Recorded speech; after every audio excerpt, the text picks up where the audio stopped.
সুদূর প্রবাসে একরাশ স্বপ্ন বুকে নিয়ে আমেরিকার পথে পা বাড়িয়েছিলেন জামিল আহমেদ লিমন ও নাহিদা সুলতানা বৃষ্টি। উচ্চশিক্ষা, সফল কেরিয়ার আর সেই সঙ্গে একসাথে জীবন গড়ার নীরব অঙ্গীকার ছিল তাদের চোখে মনে। কিন্তু ভাগ্য যেন অন্য গল্প লিখে রেখেছিল।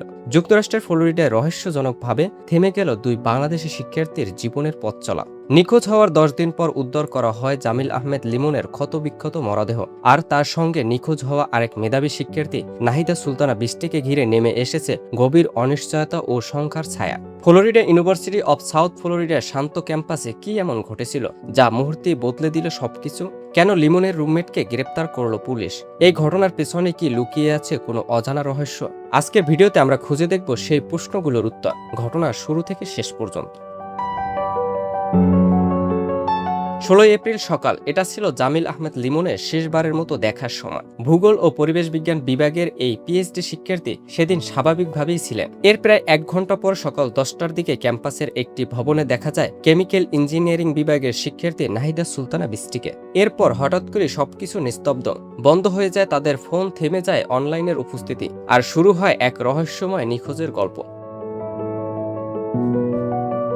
17 এপ্রিল পরদিনই বদলে যায় পরিস্থিতি। এক বন্ধু বিষয়টি পুলিশকে জানালে শুরু হয় আনুষ্ঠানিক তল্লাশি।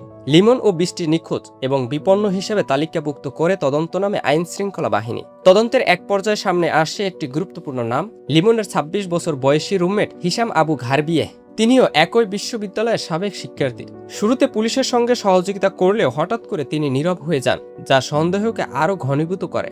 গত শুক্রবার সকালে তার বাড়িতে অভিযান চালায় পুলিশ, কিন্তু পরিস্থিতি দ্রুত নাটকীয় মোড় নেয়। হিশাম নিজেকে ঘরের ভেতরে ব্যারিকেড দিয়ে আটকে ফেলেন। দীর্ঘ সময় উত্তেজনাপূর্ণ অবস্থার পর সোয়াট টিমের অভিযানের মুখে অবশেষে তিনি আত্মসমর্পণ করেন। তার বিরুদ্ধে আনা অভিযোগগুলো অত্যন্ত গুরুত্বপূর্ণ: হত্যা, জোরপূর্বক আটকে রাখা, প্রমাণ নষ্ট করা এবং মৃতদেহ অবৈধভাবে সরানোর মতো অপরাধ। হিশাম আগে থেকেই পুলিশের নজরে ছিলেন। 2023 সালে শারীরিক নির্যাতনের অভিযোগে তাকে 2বার গ্রেপ্তার করা হয়েছিল, যদিও পরে সেসব অভিযোগ প্রত্যাহার করা হয়। তার সহিংস আচরণ এতটাই উদ্বেগজনক ছিল যে নিজের ভাইও তার বিরুদ্ধে আদালত থেকে নিষেধাজ্ঞা নিয়েছিলেন, যাতে তিনি মা ও ভাইয়ের কাছাকাছি যেতে না পারেন। এমনকি পারিবারিক ঝগড়ার সময় মা ও ভাইয়ের উপর হামলার ঘটনাও সামনে আসে।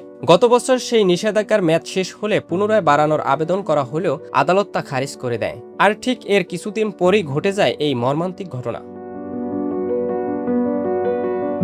গ্রেপ্তারের পর গত শুক্রবার সকালে টেম্পা বে এলাকায় হাওয়ার্ড ফ্রাকল্যান্ড ব্রিজের কাছ থেকে 27 বছর বয়সী ওই মেধাবী তরুণের নিথর দেহ উদ্ধার করা হয়। এতে যেন স্তব্ধ হয়ে পড়ে পুরো বাংলাদেশি কমিউনিটি। কিন্তু নাহিদা সুলতানা বৃষ্টির কি হলো?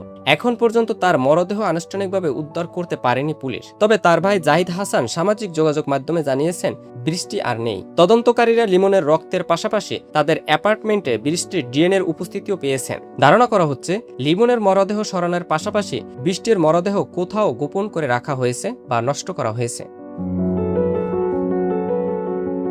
লিমনের ভাই জুবায়ের জানিয়েছিলেন লিমন ও বৃষ্টির মধ্যে বিয়ের কথাবার্তা চলছিল। তারা একসাথে ভবিষ্যৎ গড়ার স্বপ্ন দেখছিল।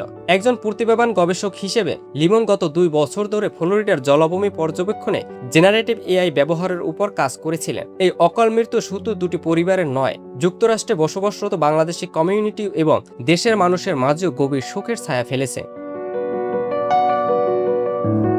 হিশামের অতীতে সহিংসতার ইতিহাস থাকলেও কেন তিনি এই 2 শিক্ষার্থীকে টার্গেট করলেন? নাকি এটি হঠাৎ কোনো উত্তেজনার ফল? সেই প্রশ্নের উত্তর এখনো অজানা। তদন্ত চলছে, সবাই অপেক্ষায়। সত্যিটি কবে সামনে আসবে? আমরা লিমন ও বৃষ্টির আত্মার শান্তি কামনা করি।